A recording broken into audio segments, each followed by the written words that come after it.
8/4/2022 அன்று ராம்சார் அங்கீகாரம் பெறப்பட்ட தமிழ்நாடு அரசு வனத்துறையுடன் உள்ள உதயமார்த்தாண்டபுரம் பறவை சரணாலயத்தில் உதயமார்த்தாண்டபுரம் ஊராட்சியின் வனத்துறையும் இணைந்து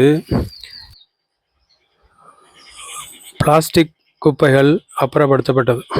தமிழ்நாடு அரசு வனத்துறை அலுவலர்கள், உதயமார்த்தாண்டபுரம் ஊராட்சி தூய்மை பணியாளர்கள், நாச்சிக்குளம் கருணை இல்லம் ட்ரஸ்ட், ஊராட்சி வளர்ச்சி குழு உதயமார்த்தாண்டபுரம், உதயமார்த்தாண்டபுரம் நல்லோர் வட்டம், நாச்சிக்குளம் அரசு மேல்நிலைப்பள்ளி பசுமைப்படை மாணவர்கள் அனைவரும் இணைந்து 19/7/2025 அன்று அந்த பறவைகள் சரணாலயத்தின் உட்புறம் வீசப்பட்டிருந்த மக்காத குப்பைகள், பிளாஸ்டிக் கவர்கள், நெகிழி பாட்டில்கள் அனைத்தும் சுத்தம் செய்யப்பட்டது.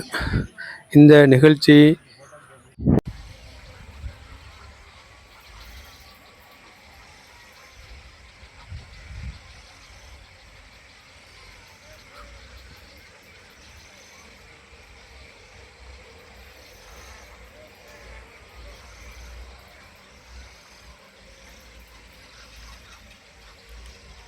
தொடர்ந்து நம்ம சேனலை பார்த்து சப்ஸ்கிரைப் பண்ணி ஆதரவு கொடுக்கக்கூடிய நண்பர்களுக்கு நன்றியை தெரிவித்துக் கொண்டு, புதிய வாடிக்கையாளர்கள் சப்ஸ்கிரைப் பண்ணி ஆதரவு கொடுக்கும் கேட்டுக்கொள்வதும் நன்றி. வணக்கம்.